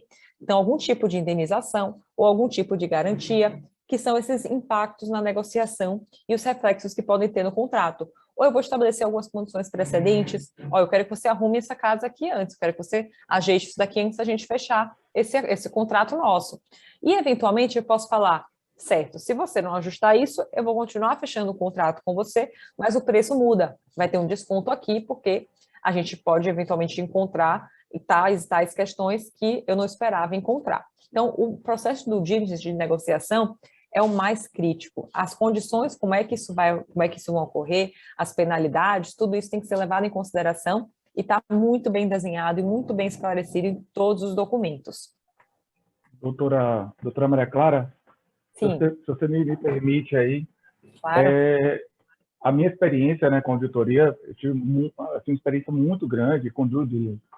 E era muito interessante, né, quando a gente fazia auditoria, normalmente eram empresas já de grande porte, já estavam acostumadas com auditoria, então já tinha todo um processozinho, até salas para auditores, como não se receber, aquela toda pampa. E normalmente quando você ia fazer uma due diligence, era muito interessante, porque normalmente, né, já teve casos que a empresa já tinha esse costume, mas eu tive algumas situações que a empresa ela não tinha o costume nem de receber auditoria. Então, eu já tive situações até cômicas, assim, de eu entrar no departamento, me apresentar como auditor, e quando olhar para trás, não tem mais ninguém, porque o pessoal está extremamente assustado, assim, ai, meu Deus, qual é o poder dele? O que é que eles vão fazer aqui? Então, assim, a auditoria, né, é muito interessante para nós aqui, que somos da área financeira e administradores, ele está ali para fazer uma gestão de risco e fazer aquela questão de compliance mesmo, né? Até quanto é fortalecida a empresa, o quanto os controles preventivos, viu, pessoal? Anota aí. Os controles preventivos e detectivos, eles são fortalecidos nas organizações. Então, olha só, vamos partir de um pressuposto aqui. A gente fez uma avaliação de fluxo de caixa descontado, existem outros modelos, mas o mais conhecido é de fluxo de caixa descontado. E aí, vamos imaginar que a gente avaliou a empresa por 1 milhão. Pronto, vamos botar um valor 1 milhão. No entanto, quando eu fiz a due diligence, teve 2 pontos que enfraqueceram. Primeiro, o passivo. Eu analisei que tem um passivo contingencial, que ainda pode ser pior, ou seja, aquele passivo que não está certo, mas pode ser através de alguns processos que podem estar perdendo, alguns tributos questionáveis, como você falou da questão ambiental. E aí tem um outro ponto, que é a análise do setor administrativo dela. Então, teve uma organização que uma das grandes empresas de construção estava adquirindo, e quando eu fui ver o modelo do sistema de gestão dela, era simplesmente uma planilha Excel. Então, aquilo enfraquecia demais no processo de due diligence nosso. Então, assim, a gente teve que ponderar isso no nosso relatório, dizendo, assim, os sistemas são muito frágeis, os controles preventivos e detectivos dessa organização são muito frágeis. E a gente coloca isso no nosso parecer, e isso é levado para um segundo momento, como você mesmo falou. Aí entra os advogados, as coisas, para dizer assim, olha, as coisas aqui estão meio frágeis. Aquele 1 milhão que a gente estava avaliando, acho que não vale mais 1 milhão, não, porque o negócio aqui, não sei se é mais ou menos, eu acho muito interessante, porque é essa fase que eu vejo uma grande gestão de risco, né? Então, você deu um bom profissional para fazer uma boa due diligence nesse momento, como você acabou de mostrar, né? Uma fotografia atual da sua situação e identificar os verdadeiros ativos e passivos. Não querendo tomar o tempo, né? Mas, assim, o que é que acontece normalmente? As pessoas querem aumentar seus ativos e diminuir seus passivos. Então, nesse momento, o que é que a gente tem que fazer? ver se aqueles ativos são realmente ativos, se eles realmente existem, e se esses passivos, né, só existe aquilo mesmo. Então, é normal, né? Como todo ser humano, ele quer cada vez mais contar as vantagens e diminuir, né, as coisas, assim, as organizações. Então, nesse processo de due diligence, né, o gato correndo atrás do rato ali, né? Ele vai tentar, logicamente, fazer o jogo dele, e aí a gente identifica muitas situações até curiosas, de ativos que não são mais ativos, né, que não tem mais nenhum valor, mas estavam lá, passivos que não são colocados da maneira correta, de mensuração. Então, tudo isso, né, cria uma outra realidade. Aquele bom negócio acaba virando um mau negócio. E aí a gente tem um cenário assim também para avaliar, sem querer me relatar. Quando eu entrei logo na administração, eu tive a oportunidade de fazer parte de um grupo de pesquisa, e aí eu tive a oportunidade de conhecer uma família, né, entrevistar alguns familiares, que foi o Grupo Parmendonça, né? Eu que não sou novo, né, mas talvez aqui a palestra, né? Então, assim, eu quando era pequeno, não falei, eu vou no supermercado, eu vou no Parmendonça. E a história conta o quê? Que nesse processo, né, da família, eles resolveram adquirir a Rede Disco. Nesse processo de due diligence dele, ele foi alertado que o Grupo Disco tinha um passivo. Só que ele aconteceu, ele pensou o seguinte: nós vamos conseguir pagar esse passivo, mas ele não contava com a questão do período do plano Collor, que é onde teve a coisa. Então, assim, tudo tem que ser muito bem mensurado, porque quando você fala de milhões, principalmente quando as coisas vão crescendo, né, realmente pode ser o fim de um grupo, né, um due diligence mal feito, né. Enfim, é isso que eu queria acrescentar nesse momento. Fico com a palavra, Maria Clara, desculpa. Excelente, imagina, desculpa, não, obrigada, agradeço as contribuições. Esse olhar do outro lado é muito, muito importante, assim, porque às vezes as pessoas acabam achando que eu vou focar só numa parte de preço ou vou focar só na parte jurídica, mas tem tudo o que uma auditoria bem feita agrega, e de fato a gente nunca sabe. Assim, você já fica desconfiado se as pessoas não gostarem do auditor lá dentro, né? Então, o que é que elas estão querendo esconder? Mas, geralmente... Oi, claro, pode falar. Raimundo Silva. Na realidade, é o seguinte, né?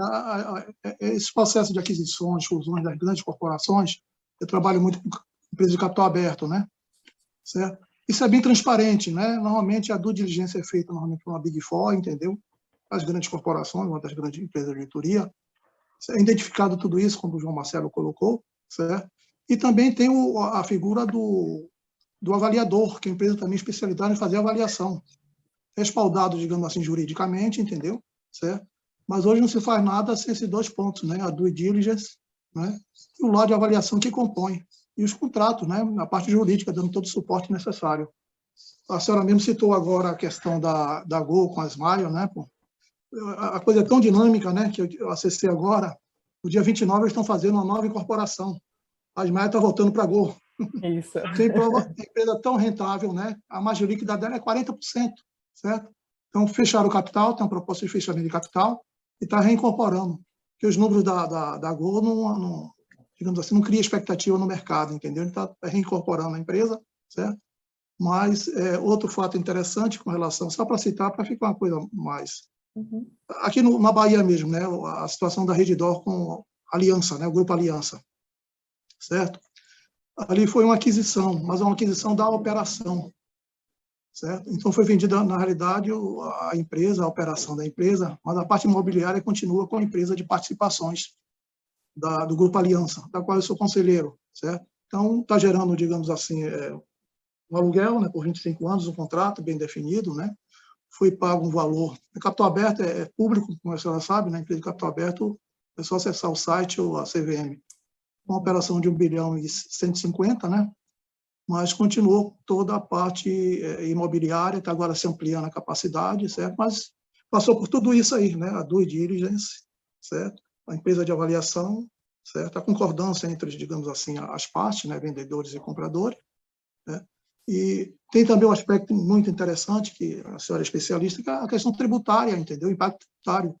Nós tivemos bem nesse processo da aliança de criar uma subsidiária, entendeu? No meio da empresa de participações, na holding, entendeu? Para focar somente no aluguel, né, que é um novo segmento, né, que é uma redução, como a senhora sabe, muito grande com relação a tudo isso. Então, isso hoje, digamos assim, é um processo aberto, é um processo que se convive as grandes corporações, entendeu? E transparência plena, né? Porque com o aberto, né, quem tem sócio, acionista, tem patrão, né? Você não pode, tem que fazer de forma aberta. Até os contratos entre as partes, né, que é feito com advogados, com auditores, entendeu? Com avaliadores, está lá disponibilizado. O teor do laudo, entendeu? Então, é riquíssimo. Eu sempre recomendo assim aos alunos, né, o pessoal que participa, né? Uma das grandes fontes, digamos assim, de conhecer, né, estratégia, né, de negócio, na área de finanças, são duas coisas: fusões e aquisições e plano de recuperação judicial. O plano de recuperação judicial tem todo o segredo de uma recuperação de uma empresa, a custo zero. Tá bem, esse é meu registro e parabéns pela palestra, entendeu? Muito brilhante, obrigado. Imagina, obrigado você, excelente contribuição. É sempre bacana ver esses exemplos mais práticos, né? Então, para quem é de Salvador, todo mundo tem acompanhado isso, esse processo, é bacana saber um pouquinho mais aí sobre como é que foi estruturada a operação. E como você comentou, até para empresas, né, a gente fala de SA, capital aberto, tudo, a auditoria já faz parte do dia a dia, então são empresas que já têm área de auditoria, periodicamente tem que fazer publicação de relatório e tudo, então já tem outro olhar em relação a due diligence, né? Quando a gente vai, às vezes, para uma empresa pequena, a empresa não entende e, às vezes, o processo de due diligence é até um processo de autoconhecimento, porque nem ela sabe tudo aquilo, né? Só quando chegam lá os auditores para tentar conhecer o negócio que a própria empresa acaba se conhecendo. Então, a gente tem cenários e mundos bem diferentes, né? E é bem bacana estar enxergando esses dois cenários e ver como é que isso funciona. Obrigada aí pelas contribuições, Raimundo, excelente. Certo. Aí aqui, só uma timelinezinha para entender um pouquinho da cronologia, né, como a gente comentou. Então, a gente começa com o NDA, passa para o MOU, ou o LOI, o Letter of Intentions, né, a parte de auditoria. E aí, quando começa essa parte de auditoria, que a gente comentou agora, ela pode ser uma parte que vai durar durante vários momentos, enquanto você está tendo ainda outros passos da operação. Então, eu assinei, eu tive o que a gente chama do signing, mas aí até eu ter o closing, que é o momento final de pagamento dos contratos definitivos, dos atos societários, eu posso ter algum tipo de contribuição precedente, como eu vou trazer aqui para vocês alguns exemplos. Aqui eu já coloquei o CAD, ou fazer algum tipo de finalização de due diligence. E aí eu tenho uma assinatura final, e depois disso eu ainda tenho o que a gente chama de pós-closing. Então, mesmo depois da assinatura final, eu tenho um earn-out, como eu comentei, eu tenho algum registro de ato societário, alguma indenização, até de fato eu ter o pós-fechamento final de uma operação de M&A. Então, eu tenho todo um processo e a parte de fato de concretização da operação é bem no meio. Eu tenho questões prévias e questões posteriores por conta das condições que eu posso desenhar para esse momento do processo de M&A. Comentando até bem muito da fala do Raimundo, da fala do João, a gente tem também que pensar muito na estrutura de governança corporativa. Eu trouxe só um slide para falar sobre isso, mas é porque eu não consigo falar de M&A sem, pelo menos, chamar um pouquinho a atenção para quem quiser se aprofundar mais sobre esse tema, sobre a ideia de governança corporativa. E aqui eu trago os princípios, né, me baseando no IBGC. Basicamente, quando eu falo de governança corporativa, eu estou falando de um conjunto de práticas que tem como finalidade otimizar o desempenho de uma empresa. Então, eu tenho que proteger todas as partes interessadas, investidores, empregados, credores, e tudo isso também facilitando o acesso a um capital. E aí está muito vinculado, geralmente as pessoas pensam muito em sociedade aberta, né? Então um SA de capital aberto, mas é importante eu pensar que outras companhias também eu posso ter muita vantagem pensando em estrutura de governança corporativa. Então, uma governança corporativa pensando em princípios de transparência, de equidade, de prestação de contas e de responsabilidade, eu consigo ter uma empresa com mais credibilidade para quem quer investir. Eu consigo ter uma transparência na gestão, então, criando ali comitês, criando definição de papéis e responsabilidades que ajudam também a garantir uma maior confiabilidade, uma credibilidade para esses investidores.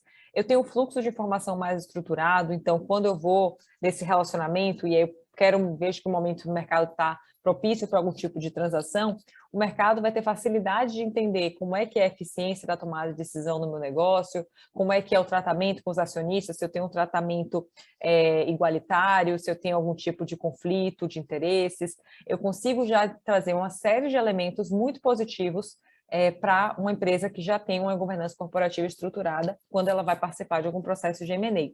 Então, eu também sempre comento, só para já abrir um pouquinho o olhar sobre esse tema, que é bem relevante. E aqui eu trouxe para vocês algumas definições estratégicas para a gente só pincelar alguns pontos chaves para a gente poder fechar aqui o nosso bate-papo e aí até abrir para quem quiser fazer as suas contribuições. Algumas dessas contribuições estratégicas, parte dela está relacionada à parte de preço, forma de pagamento e ajuste de preço, né? Eu tenho o preço base, então, que é o preço que é estimado ali na época da proposta, né? Principalmente quando é a época de uma proposta não vinculante, eu coloco ali um preço básico. E eu tenho também o preço do fechamento, que a gente não confunde. Aqui no preço do fechamento, eu já estou pensando naquela timeline que eu coloquei, eventualmente eu posso ter revisto a situação financeira atual da empresa-alvo, né, que está sendo adquirida. Eu tenho uma questão do standstill também. Essa condição de standstill, o que é? Eu assinei com você e eu disse que o valor vai ser mais ou menos esse.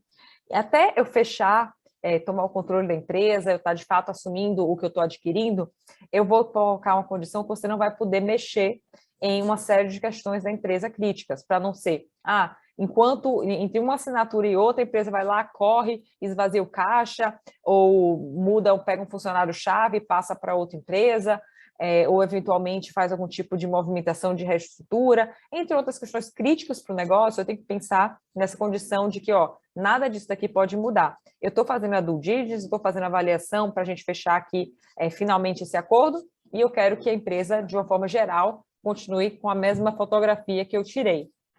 Eu tenho também, eventualmente, um abatimento, se houver algum tipo de questão crítica na due diligence, que eu vou colocar para refletir também no preço final. E eu tenho que pensar também nas formas de pagamento. Então, qual é a moeda? Vai ser tudo em cash ou não? Eu vou fazer uma permuta, eu vou ter ali algum tipo o pagamento vai ser por meio da participação em alguma empresa, ou na própria empresa que está adquirindo.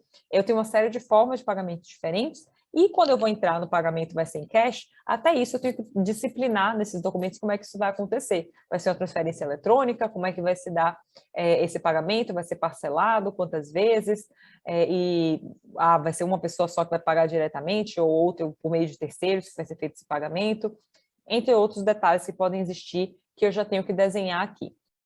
Além disso, eu tenho como definição estratégica algumas cláusulas, que são cláusulas muito comuns para quem está atuando em M&A, e ela traz algumas questões bem, digamos, interessantes de todo mundo conhecer, porque na hora que você está conversando, na hora que você está negociando, você tendo isso em mente, você pode ter muita vantagem. A gente tem o que a gente chama de restrições de transferências de ações. Uma delas é esse right of first refusal. Esse direito, basicamente, a maior parte dos acordos de acionistas com a gestão de SA acaba trazendo isso. Então, ele serve tanto para preservar a estrutura acionária vigente, ou pode ser para evitar a entrada de um investidor indesejado, pode ser uma oportunidade de aumento de participação acionária, ou algum tipo de formação de grupo de controle. Basicamente, as pessoas às vezes chamam isso até de cláusula de last lockup. Ele vai dar o direito de quem tem esses aqui de tomar conhecimento de todas as ofertas que foram feitas no mercado, em face daquele patrimônio que vai ser vendido. Então, basicamente, o titular que tem direito de first refusal, ele pode adquirir as cotas ou as ações igualando aquilo no final com a maior oferta. Então, determinadas transações, quando eu colocar aqui, eu posso até pensar em algum tipo de exceção. Então, se eu estou falando em uma doação para um membro da família, uma transferência de um imóvel de holding familiar, eu posso abrir em exceção, mas, via de regra, o novo titular das cotas, das ações, ele vai continuar vinculado a isso, e isso significa que eu posso evitar que, eu não quero entrar na sociedade com determinada pessoa. Então, eu tenho essa cláusula aqui, isso vai me garantir isso. E, estrategicamente, esse direito, ele traz vantagem muito grande para o comprador. Por quê? Poucos interessados, eventualmente, na aquisição se eu estou sabendo que aquela estrutura tem um direito de first refusal, é muito comum que muita gente não queira entrar e não queira comprar. Por quê? Eu vou lá e vou fazer uma oferta, mas eu sei que o seu sócio tem esse direito de first refusal e eu sei que ele pode simplesmente falar que vai igualar a minha oferta e vai tomar o meu negócio. Então, poucas pessoas, às vezes, têm interesse em entrar, e aí ela é vantajosa para o comprador, porque ela pode acabar diminuindo o preço da transação, ela pode acabar diminuindo o preço do que está sendo vendido, porque vai ter menos comprador interessado. Então, para isso ela pode ser interessante. Para quem está vendendo, é ruim, porque ela vai diminuir, muitas vezes, o valor do seu bem, do seu ativo que está sendo vendido. Então, a gente tem que pensar também estrategicamente, se eu acho que provavelmente eu vou querer pular fora antes, aí pode não ser interessante eu ter essa cláusula, mas se eu acho que, na verdade, vai ser o meu sócio que vai ter interesse em pular fora, e aí pode ser que eu queira comprar para assumir toda a empresa, pode ser interessante eu ter essa cláusula aqui. Então, você também pensar em quais são os seus interesses a longo prazo, para ver qual cláusula é mais estratégica para ser contida aí dentro dessa negociação de M&A. A gente tem também o first offer, né, o direito de first offer. O direito de first offer, ele vai trazer um benefício a quem é titular daquela cláusula, porque o vendedor ele vai ser livre para aceitar ou rejeitar a oferta. E o vendedor, ele sempre vai ser livre para retomar o direito titular de first offer, caso ele não consiga uma oferta melhor. Então, eu olhei no mercado, não encontrei uma oferta melhor, eu vou voltar aqui para quem tinha feito aquela oferta inicial. Claro, o comprador ele pode também chegar e reduzir depois, ele não necessariamente tem a obrigação de manter, mas já dá uma vantagem para a pessoa poder olhar para fora e eventualmente voltar, garantindo que ele vai ter ali uma possibilidade de opção de compra interessante. Outras definições estratégicas comuns, a gente tem o drag along. O que é esse drag along? O drag along eu e meu outro sócio. Nessa estrutura, eu e outro sócio, eu tenho eventualmente interesse de vender para um terceiro. Se eu sou um sócio majoritário, eu posso vender para esse terceiro e arrastar o sócio minoritário comigo.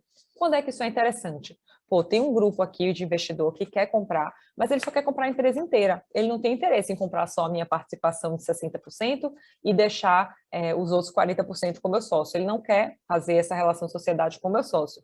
Então, se eu tenho como sócio majoritário essa cláusula de drag along, eu consigo puxar esse sócio comigo. Eu consigo fazer com que eu faça uma venda inteira da empresa, exercendo esse meu poder de drag along.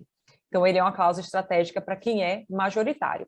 Mas eu tenho também uma cláusula estratégica para quem é minoritário, que é o tag along. O que é esse tag along? Eu sou minoritário, eu estou vendo que o meu sócio majoritário está ali vendendo a parte dele, e aí ele tem 70%. Eu não quero ficar lá nos meus 30% com outro sócio que eu não sei quem vai ser, que ele está vendendo. Então, eu vou exigir o meu direito de tag along, que me leve junto.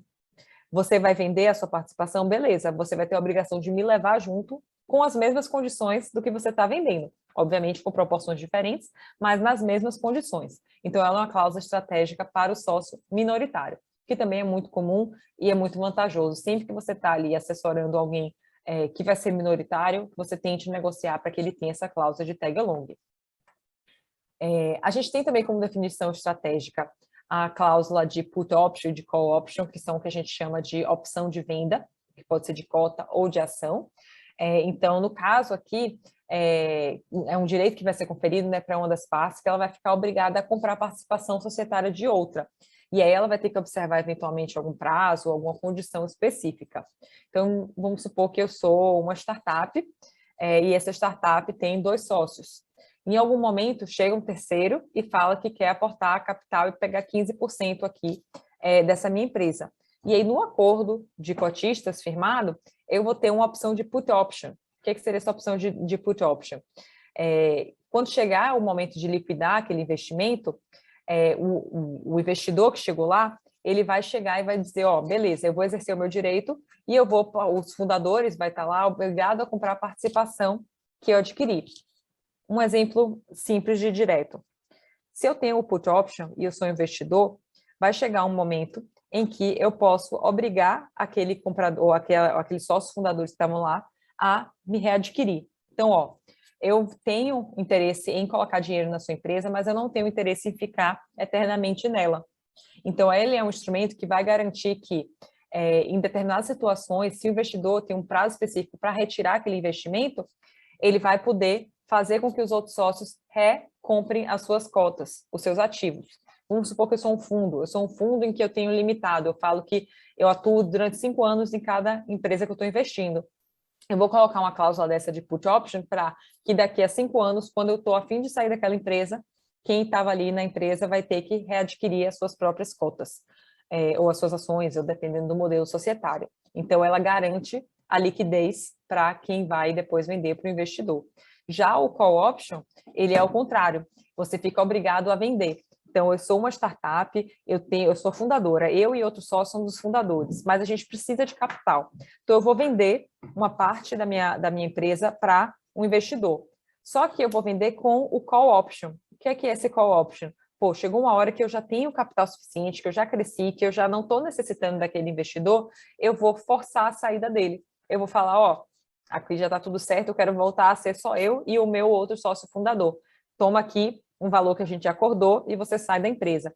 Aí o investidor vai ser obrigado a vender aquela participação dele. Então, são movimentos opostos, o put e o call option, que é muito interessante, principalmente a gente vê quando a gente está falando de fundo, a gente está falando de startups, empresas que têm uma dinâmica, digamos, uma flutuação grande entre a formação do capital, entre a formação societária dela.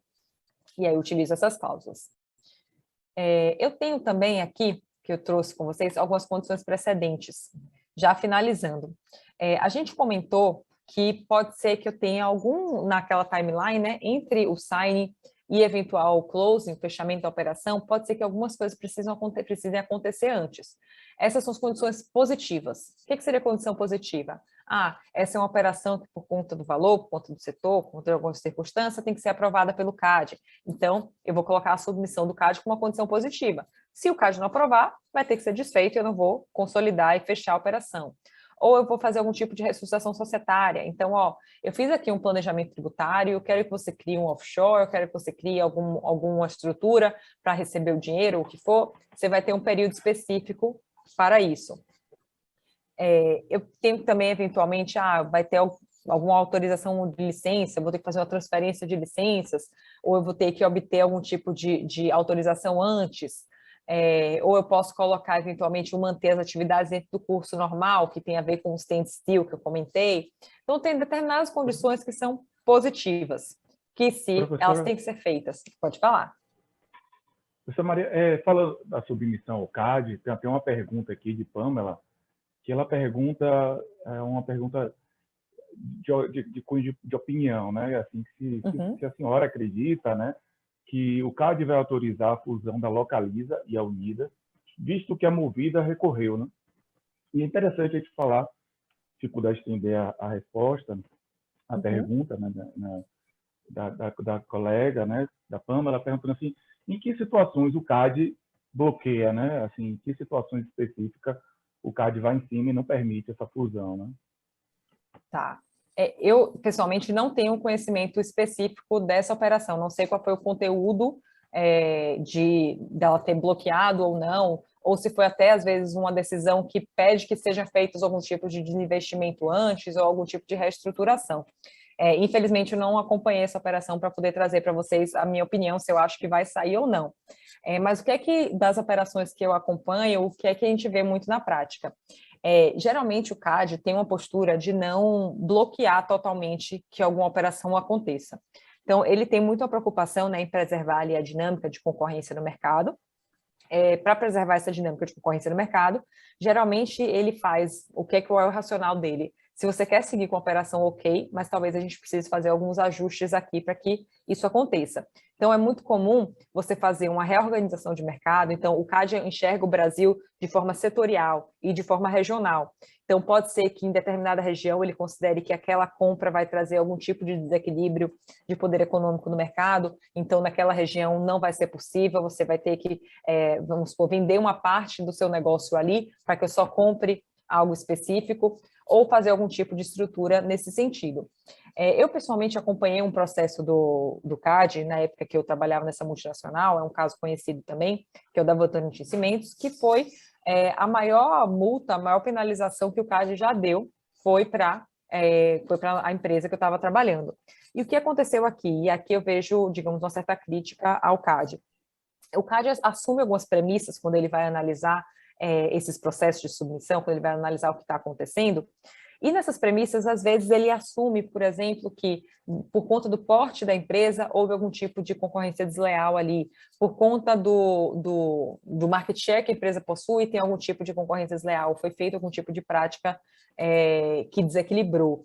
Mas, em essência, se você tem uma empresa que consegue, de forma orgânica, crescer daquela forma, você consegue ter estruturas de crescimento bem elaboradas, você não vai ter, você consegue, digamos, se expandir sem ter nenhum tipo de prática ilegal, ou nenhum tipo de prática que vá contra aos princípios de livre mercado. Então, eu tenho uma visão que eu acho que o CAD é importante, sim. Então, a gente precisa entender isso. E, inclusive, quando a gente está falando de CAD, as pessoas são levadas muito a entenderem que, eu estou simplesmente falando de empresas que estão atuando no mesmo setor, e essas empresas estão atuando no mesmo setor, eu estou olhando o market share que ela vai ter pós finalização da transação, e aí, por conta disso, o market share vai ser muito grande e não pode existir. Mas as pessoas, às vezes, também deixam de olhar outra junção de ativos que podem acontecer, que não necessariamente tem a ver com market share. E o CAD, aos poucos, está começando também a olhar para isso. Vamos supor que eu tenho duas empresas que atuam em ramos completamente diferentes, mas uma dessas empresas tem, digamos, uma quantidade de dados pessoais muito grande dentro dela, e essa inteligência faz com que, se eu junte isso com outra empresa que tem algum tipo de tecnologia, vamos supor, de vigilância, se eu juntar essas duas informações, eu vou ter um poder concentrado em uma empresa que pode trazer muito dano ao mercado. Então, o CAD também está começando a olhar isso, que nem sempre eu tenho que olhar simplesmente empresas que atuam no mesmo setor, e aí a expansão e o aumento de market share, mas também pensar em questões estratégicas de alianças que podem ser feitas entre empresas e que isso pode gerar algum tipo de concorrência desleal, algum tipo de atuação dominante no mercado prejudicial a todo mundo. Então, eu tenho uma visão do CAD meio que, digamos, dual. Eu acho que ele tem um papel muito importante, mas acho que ele também tem que ter muito cuidado da forma que ele está atuando para garantir um equilíbrio e garantir que vários fatores estejam de alguma forma sendo analisados e não partir também de concepções pré-estabelecidas e não simplesmente enxergar o tamanho de uma operação e assumir que a partir daí eu estou tratando de alguma coisa que pode ser danosa. Mas vou até aprofundar no caso da Movida, não olhei ainda como é que foi a decisão, para saber se o CAD está simplesmente bloqueando ou se ele está trazendo algum tipo de condicionante, alguma condição prévia, né, para que a operação possa ser feita. Exato. Espero que eu tenha me respondido na medida do meu conhecimento sobre a operação sobre isso. Inclusive, quem trouxe a pergunta, se tiver mais informação sobre a operação para trazer aqui para a gente discutir, pode trazer, que a gente vê aqui na hora e aí pode ir comentando. Beleza, e vamos lá, então. A gente tem também obrigações negativas. Nessas obrigações negativas, a gente pode ter, você não vai poder distribuir dividendos nesse período em que a gente está conversando, você não vai poder rescindir algum contrato estratégico, ou demitir algum funcionário que seja muito chave, a questão do CAD novamente, então eu também não vou integrar a operação até que de fato eu tenha essa aprovação do CAD, para conseguir finalizar isso aqui eu tenho que obter algum financiamento, então essa é uma obrigação também que eu posso colocar ali, se eu não obter o financiamento, não vai sair. E é preciso também pensar em regular se as condições são suspensivas ou resolutivas, e pensar em prever, eventualmente, renúncia das partes em algum momento dessas condições precedentes. Eu tenho também, só para mais dois pontos que eu sempre acho estratégico falar. A questão da não concorrência e não solicitação, que são cláusulas muito relevantes quando a gente está falando de M&A, estruturação de reorganização societária, que é a cláusula de não concorrência, basicamente, eu estou falando que vai obrigar o acionista, ou vai obrigar alguma pessoa ali, chave que tenha, a quando sair não concorrer diretamente com a empresa que ficou, a empresa que foi vendida. Por quê? A gente está pensando em, o cara era dono desse negócio, ele tinha conhecimento-chave sobre isso, aí ele me vende a operação dele e depois chega do lado e monta com todo o know-how, tudo que ele já sabia, uma operação igual. Então ele vai ganhar vendendo para mim, depois ele vai ser um concorrente super forte para mim. E aí, por isso, eu tenho determinadas cláusulas de não concorrência. Isso aconteceu, inclusive, aqui em Salvador, no caso do PEP, como já trouxeram alguns exemplos, dessa não concorrência, né, da Perini. E aí tem um prazo específico em que, quando foi vendido, não seria possível uma concorrência, e depois de tanto tempo, passados 5 anos, 10 anos, 20 anos, aí essa operação pode voltar a concorrer. E a não solicitação? A não solicitação não se confunde com a não concorrência. A não solicitação costuma estar restrita e vinculada a questões de funcionários chaves. Então, eu tenho um cara aqui que é um diretor, que ele é muito chave na minha empresa, e eu vou colocar que depois que você sair da minha empresa, você não vai poder arrastar esse diretor-chave, você não vai poder aliciar ou assediar esse meu funcionário, esse meu diretor, porque ele tem todo o know-how. A ideia também é o mesmo mindset de evitar algum tipo de concorrência, mas nesse caso, por meio da utilização de algum parceiro, algum sócio, algum diretor, algum colega específico dentro da organização. E a gente tem também a cláusula de deadlock. Essa cláusula de deadlock, eu sempre trago ela, porque é muito comum nessas relações a gente pensar nos todos os conflitos que podem haver. E faz parte do nosso papel de advogado pensar juridicamente como é que a gente pode fazer para evitar o conflito e, se não for possível evitar o conflito, quando ele aparece, como é que a gente pode, de alguma forma, fazer com que esse conflito se resolva. Ou seja, é uma cláusula muito focada em impasses. E diversos impasses acontecem, então é muito comum. Ou a entrada de novos sócios, ou por conta de morte, incapacidade, ou por conta do interesse de investimento de algum. Então, o acordo de sócios, ele é um contrato que ele vai fixar as regras e obrigações externas ao contrato social. E aí ele vai ter essa função importante e pode trazer essa cláusula de deadlock. E uma delas, a gente fala da cláusula de shotgun. O que seria essa cláusula de shotgun quando a gente chega no deadlock, quando a gente chega no impasse? Essa cláusula de shotgun, ela vai dizer o seguinte: eu vou já acordar que dentro daquele meu acordo de acionistas, eu tenho um mecanismo em que, se eu chegar no impasse em que não tem como resolver, uma das pessoas vai ter que ser obrigada a comprar e sair, que é o que a gente fala de buy or sell. Então, traduzindo, eu vou chegar, a gente está no impasse, a gente não está resolvendo aqui a nossa relação, mas a gente precisa resolver. A única forma de resolver sou eu saindo ou você saindo da empresa. E aí, para isso, eu vou dar um tiro e vou falar o seguinte: eu vou dizer que a nossa cota está valendo 10 milhões de reais. A participação está valendo 10 milhões de reais. Você tem a opção: ou você vai me vender a sua participação por 10 milhões de reais, ou você vai comprar a minha participação por 10 milhões de reais. Escolha. Você fica ou eu fico? O valor é esse. Então, você tem um cuidado de que eu não vou colocar um valor muito baixo, eu não vou oferecer para comprar a participação do meu sócio de um valor muito baixo, porque senão ele pode falar: não, eu não quero sair, mas eu compro a sua por esse valor. E eu também não vou colocar muito alto, porque provavelmente não vai rolar e eu não quero ser obrigada a ter que pagar muito alto pela saída do meu sócio. Então, obriga as partes a ter, digamos assim, tentar fazer um valor justo para que um saia e o outro fique, e eu consiga resolver aquele conflito, já que se tornou inviável os dois sócios estarem convivendo de forma harmônica naquela mesma relação. E aí, finalmente, eu chego no fechamento. Eu só exemplifiquei algumas das cláusulas, mas são diversas. A gente poderia fazer aqui um bate-papo de semanas com todas as variáveis, tudo que pode acontecer na transação de M&A, mas eu trouxe algumas das cláusulas mais comuns, e aí a gente chega finalmente no fechamento, que é o que a gente chama de closing dentro de M&A. E aqui eu tenho o processo de pagamento de preço, então qual vai ser o procedimento bancário, eu estou falando de uma operação que eu vou ter que olhar o câmbio, algum tipo de registro de investimento, eu tenho investimento no exterior, o dinheiro vai vir de fora, então vai ter uma empresa com participação exterior.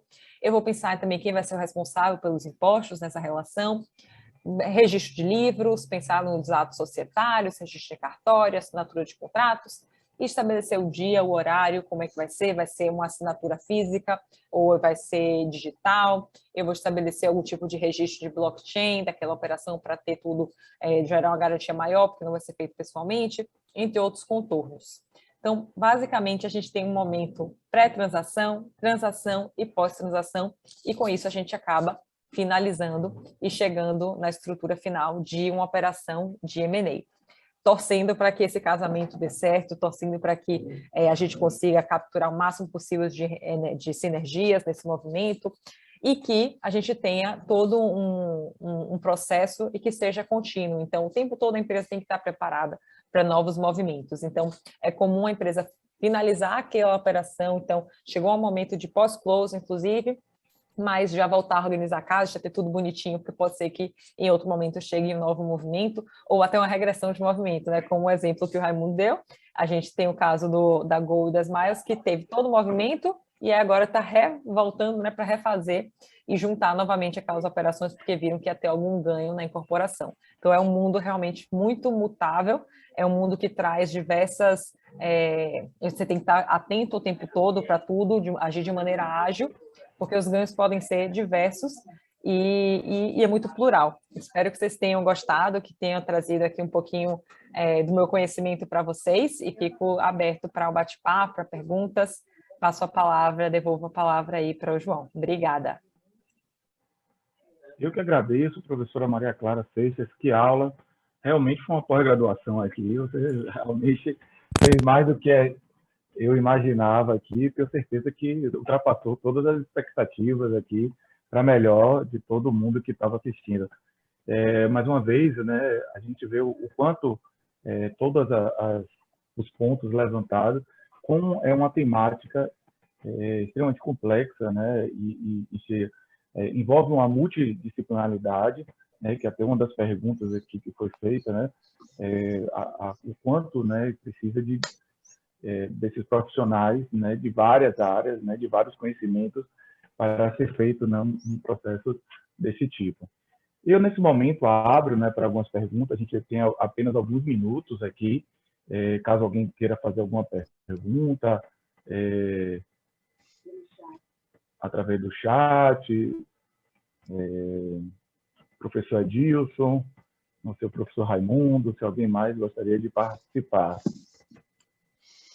Eu tenho só um registro, né? Evidentemente, mais uma vez agradecer, né, a nossa palestrante, né? Realmente deu um show. E a nossa expectativa era essa, professor. Desde o primeiro momento, quando nós conversamos, né? E o professor Edilson deve ter alguma surpresa, né? Para ver se alonga esse bate-papo. Quem sabe, né, professor? A importância que tem, digamos, o gestor para o administrador, né? Como o professor João Marcelo falou, né? São atividades, digamos assim, interdisciplinares, né? Quer dizer, há compartilhamento de vários profissionais, a importância de cada um, o advogado, o contador, o administrador, entendeu? A empresa de avaliação. E tem aquele aspecto, a coisa é tão perfeita, né? Que hoje nós temos como, digamos assim, associar o que está aberto, disponível, né? Para todo o público, né? Ou profissionais que atuam na área, né? De consultoria ou como gestores, né? No site das empresas, né? Capital Aberto é obrigado a disponibilizar todas essas informações. E tem um ponto, inclusive, que acompanha todo esse processo de negociação. Feita a avaliação, né, do diligence, né, é definido, inclusive, um valor, né, que é depositado como fosse uma calção, né, para cobrir eventuais contingências, principalmente de caráter tributário, trabalhista, ou mais tributário. Isso é avaliado em torno de 10, 15 ou 20, isso aí depende de uma avaliação rígida. Essa é a garantia adicional, não é isso? O capital aberto, até com relação à aquisição, normalmente, a depender da empresa, né, do seu enquadramento na Bolsa, né, em termos de governança, tem o nível 1, nível 2 e o chamado novo mercado, né, que o tag-along prevê 100%, né, aquele que é ofertado ao controlador, estendido de forma automática para os demais acionistas minoritários, como a professora bem explicitou, né. Algumas empresas nos níveis anteriores, ou 1 ou 2, ou mesmo tradicional, a depender do seu estatuto, a previsão de 80%, né, ou mesmo zerado, né, mas tradicionais, evidentemente, né, que não estão, mesmo capital aberto, não estão enquadradas. Mas é um assunto realmente que interessa a todos nós. E o administrador não pode ficar, digamos, distante, né, afastado de temas relevantes, né, ou especialização da própria área, né, o próprio gestor. Eu, mais uma vez, agradecer, né, a professora Maria Clara Seixas, né, pela excelente palestra, né, pela contribuição, certo? Tenho certeza que fez acontecer. Nós estamos saindo hoje agregando mais conhecimento sobre o assunto, sobre o tema. Muito obrigado, professora. Eu estava, enquanto a professora estava apresentando, eu estava visualizando rapidinho. Professora, fecha aí seu fone. Aí eu estava visualizando um relatório aqui da Price, e nos últimos 20 anos foi feito mais de 5 mil fusões, né, e aquisições no Brasil. E o CAD, ele barrou apenas 8, né, veja só. E é um negócio meio complicado, assim, porque para a gente que não entende tanto quais são os parâmetros, mas, por exemplo, em 2004, a Nestlé tentou comprar Garoto, e aí recebe o cartão vermelho, né? A gente teve outras operações e tal. Então, para mim, né, que gosta um pouco do livre mercado, né, às vezes ter uma estrutura, né, de Estado como o CAD, por mais que tenha a sua importância, né, se a gente for visualizar que eles tenham, né, um interesse, né, de de manter a concorrência e tudo. Parece meio estranho dar esse poder, né, a uma coisa tão burocrática, né, a um Estado tão falho quanto o nosso, né?